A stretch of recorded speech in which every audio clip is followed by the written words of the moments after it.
everyone, welcome to another exciting Primetime Crisis vlog. Today, talking about the latest episode of Supergirl. The episode in question is called Survivors, a title talking about a number of different survivors. We've got Mon-El, who is the last son of Daxam, as far as we know. I would not be surprised if we didn't see more Daxamites, especially since his planet didn't actually explode. Even he thinks there might be some more Daxamites left, but he's a survivor of Krypton exploding and affecting his planet and rendering it lifeless. And then you have Miss Martian, who is the other surviving Martian, or is she? And then you have all of the aliens that are forced to fight in the obligatory underground alien fight club. I laughed out loud when I realized we were doing this premise. This is one of those standard TV premises we cannot get away from in genre television. There's one of these in practically everything. This is like the episode where some character thinks they're dead, but they're actually just phased. Like they're kind of in another dimension and they're walking around and they can see everything. We do that episode in almost everything. You have the mind switch episode. We do that in almost everything.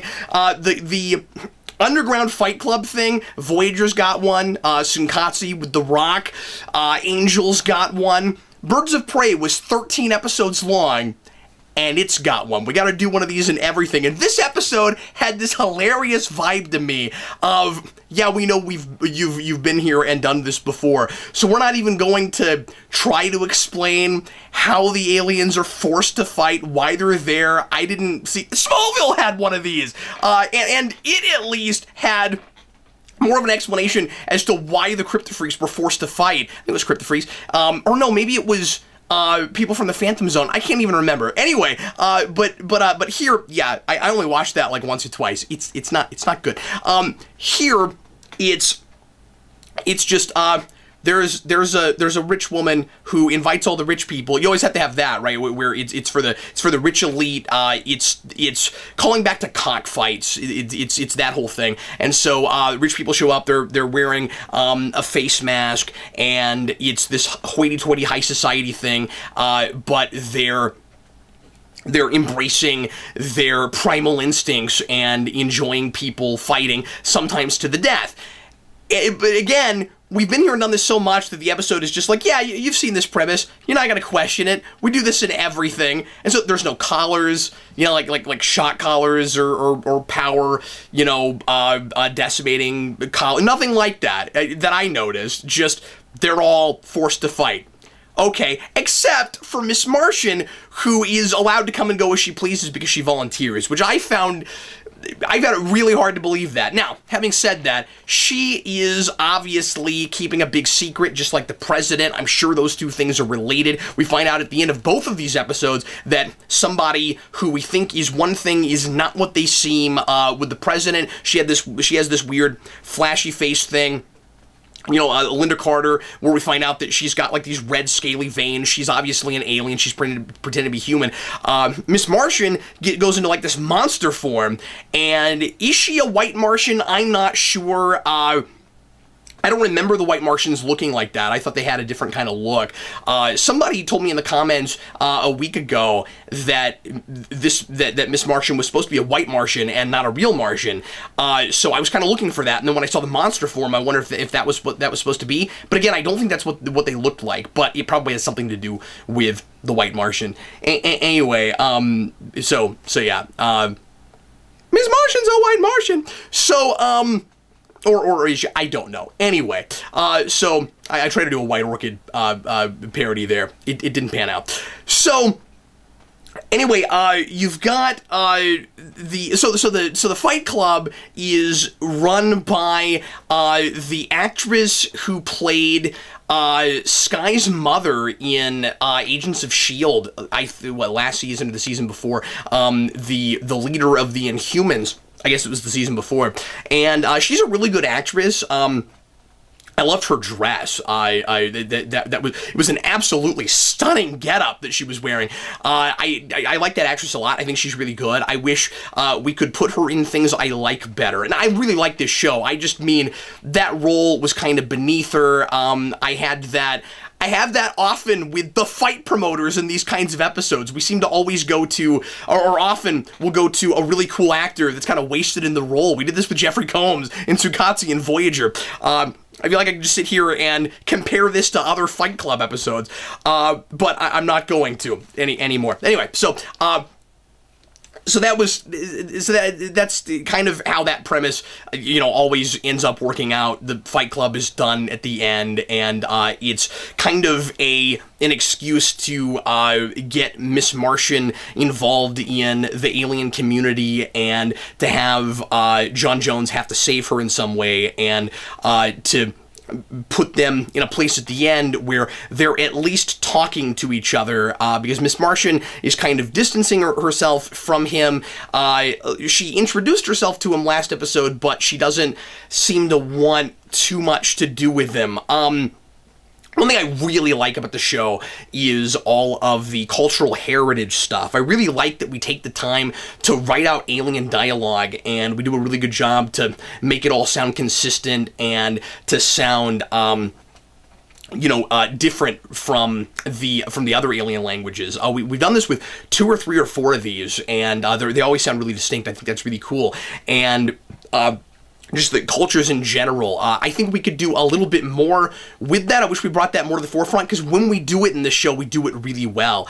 Having said that, we've got a Daxamite flashback in this that seemed a little pointless. I don't think it gave us very much that we didn't know already. It seemed to be trying to fill in the gap, the blanks, since, again, last season, we put somebody in that ship and crashed it and didn't know who it was going to be, so we made it up later. So we have to have a reason that it's a Kryptonian ship, and the reason is, oh look, you have a Kryptonian ship! I don't know why it was there, I don't know how it got there. I'm a little fuzzy on, and some of it's just because I don't remember everything from last season, I'm a little fuzzy on whether or not the Kryptonians were spacefarers at the time that the planet exploded. Did they have a lot of ships? It seems like they would need to be a race that was colonizing, or at least exploring and using spacecraft, in order for that ship to be there. So I didn't know what that was about. It was kind of just out in the middle of the field or whatever on Daxam. Oh, you've got a Kryptonian ship. I'll get in that. And it only seated one person, and I don't think the explanation was that they built it from scraps or something. It was just, there's a Kryptonian ship there. I did only watch this episode once and yesterday, though, so I might be missing something with that scene, so take that with a grain of salt. Let's see here. So, I am really intrigued by the Martian Manhunter and Magan thing, John Jones and Megan Magan. I like that whole thing. I'm glad we did that with the pronunciations. Martian Manhunter has this great line toward the end. I still sometimes kind of want just a Martian Manhunter show. He's been pretty consistently characterized, and even when we act like he's wrong about something and I agree with him, he hasn't been too out of character. We had that whole thing, I've talked a lot about this with Superman and the Kryptonite, where I actually thought he was in the right. It wasn't that he was out of character and I didn't like that. It was that I thought Superman was wrong. John is, an idealist, but he's also a realist at the same time, and he, appreciates the nuances, more than anybody else in the show, of having aliens living among us and having that underground culture, which we'll talk about here in a second. But he's got this great line toward the end when he has to fight, again, that kind of obligatory scene where 2 of our characters have to fight each other. It's kind of a mock time from Star Trek the original series, and she says, we have to fight, we have no choice, and he says, all we have are our choices. Ooh, I love that. That's great. He is, this is a guy who is really principled, who is always checking his morality. He's not above, he's proud and he's a little stubborn, but even if he won't tell anybody about it and he does it in a back room, this John Jones always is not above reevaluating his convictions, and I really like him for that. I think he's a really good example of a superhero that you can look up to. But anyway, so. This is a guy who has had to make the hard calls before and believes in there's always a better way, even if I don't know what it is right now. And so he refuses to fight her, and that ends up, of course, working out for him by the end. The idea is supposed to be that, and this is the reason I brought up the cultural thing earlier, that they have this kind of mind meld thing that's how Martians communicate, and it's an intimate thing, it's a deep thing, but it's also just a really efficient thing. It's better than talking. It's like, I keep going back to Star Trek, it's like the Great Link with the founders in Deep Space Nine. It's frustrating, or any species that's telepathic, it's frustrating to have to speak out loud when you can just touch someone or think to them, and everything becomes clear. And so he wants to do that with her, and I really like that moment where he's trying to explain this, I think, to Carr and maybe Wynn, I forget who else is there, and they're like, oh, whoa, dude, you just met her, and he's like, well, you don't understand our culture. This is how the Martians communicate. I'm not trying to, this isn't like sleeping together on a first date. This is the only other Martian there is. When he says take the bond, I was like, oh, that was quick. Like, I had exactly the same thing, and I think the episode meant for me to, where I'm thinking, oh, you mean, like, get married or something, like you're the last two Martians, so immediately, of course, you must get together and copulate because there are no other Martians. You could perpetuate the species. And I would imagine eventually he might want to have that conversation, but that's not what he's talking about right away. And again, of course, we may be finding out that she's not actually another Martian, that he really is the last of his kind. I would love it if that's where it's going, because that gives us a thing where we can kind of have our cake and eat it too, where you don't have last son or last daughter of Krypton. I mean, you do have last daughter and last son, but I mean, you don't have like last person of Krypton. We have a lot of Kryptonians in this show. It would be really cool if we could do both of those things at the same time, like it felt like we were doing last year, where we've got this tragic character with Martian Manhunter who is alone, who doesn't have anybody else. I mean, that's a big difference between this Superman show. I mean, this is Supergirl, but Kryptonian, show set in a world that kind of revolves around Superman, where she isn't alone. Usually Superman stories are, and even when we bring in Kryptonians, we often get rid of them real quick. Usually the idea is Superman is the last of his kind, and he's adopted Earth as his people, so he doesn't feel alone, but there are no other Kryptonians. And in this, they've got both. This Superman is a child of Earth first because of the way he was raised. She's a daughter of Krypton first, and that dynamic is very interesting. I'm not taking that away from it, but that dynamic is so different that it's kind of cool to also have the classic Superman dynamic of the immigrant, where he's the only one of his kind. And in a Superman show, and I think that's probably still what we've got here. And so he feels really distanced from her, and she doesn't want to remember what happened with Mars, and he thinks it's very important to not forget where he comes from and to honor his family with their memories. And boy, I love the Martian Manhunter stuff. I think this episode is miles above last episode, mostly just because of the Martian Manhunter stuff, and even though we have that silly Fight Club scenario.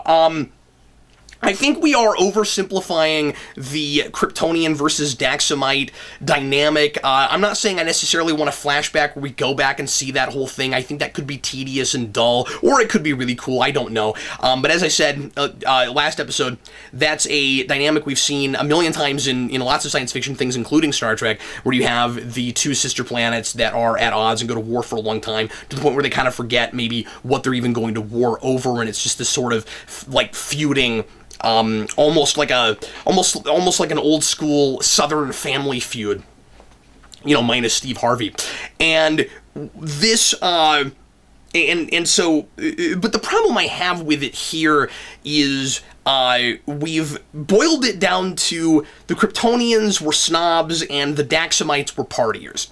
The end. And they even kind of describe each other that way, where she's like guilty as charged and he's like guilty as charged. And I like that they're owning up to what their faults are, that there is truth on both sides. These are the reasons. Like last episode, there's all this argument. There's all this argument about who started the war, who shot first, all of that.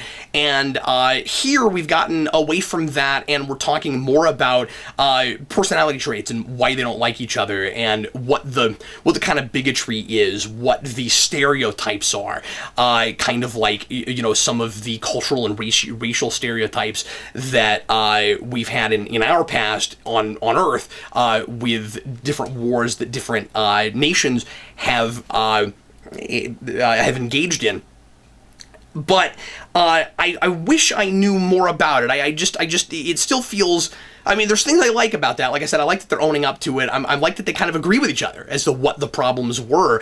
But I want to know a little bit more about the Daxamite culture. I'm not getting a real good sense of it right now. And I feel like this Kryptonian culture is not as defined as it could be, especially in a show that when they start really delving into alien culture, clearly they've got people on their staff that really enjoy creating those things, and so we should bring that stuff more to the fore. The other thing with regards to the underground alien society that we've got is that's another thing that's oversimplified, and I want more discussion about where they all came from and why they think living in this city in secret is a good idea. It's kind of a Men in Black thing, but in Men in Black, you had the Men in Black, and most of the aliens know about them, and so there's kind of this sense of security there, where there's somebody that's protecting them and looking out for their interests. You don't really have that here. I mean, the DEO isn't the Men in Black in the same kind of way,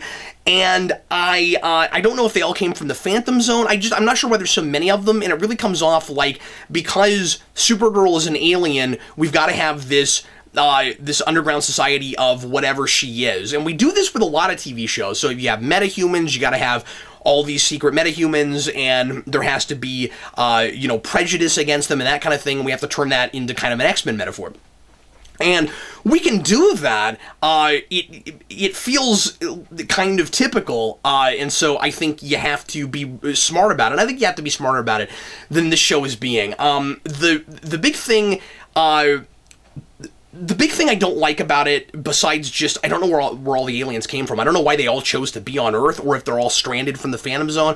I'm just not sure. But Supergirl has this speech toward the end where she's like, everybody's worried that the aliens are dangerous, and we need to all, as aliens, step up and be better, so that we can prove that we're not dangerous. But she knows that some of them are, and that it's more complicated than that. And furthermore, there's nothing that really connects all the aliens together as a species. They're all different groups. Now, I realize this is supposed to be an analogy for immigration, so people can get it in their heads, get paranoid.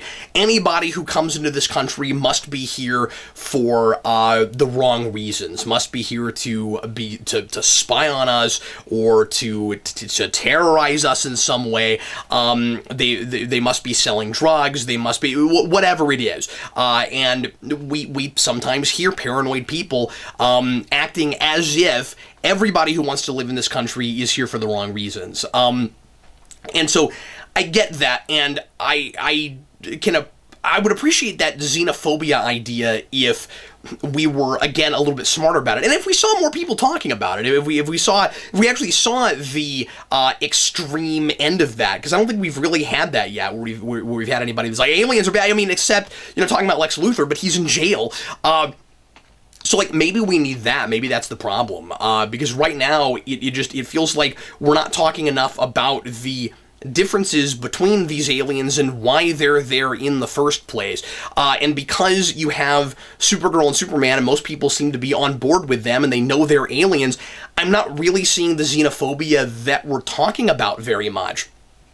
And, if we're gonna put all the aliens in one box like that, there's gotta be more of a pattern. You've got some bad aliens, you got some good aliens. I think most people would look at it and agree with it. So I just think that there are more interesting things we could be doing than just having our hero kind of preaching against bigotry. We really should be exploring that society and how, because, I mean, obviously, alienation is the thing that binds those people together, so they do have a big commonality. I'd like to see more of that. I'd like to see them together and more than just the bar, or spend some more time in the bar. Somebody mentioned that the bar, and I'm going to say this last time, somebody mentioned that the bar is kind of like No Man's Land in Birds of Prey for the metas. Yeah, that's exactly what it is. I thought of that as well.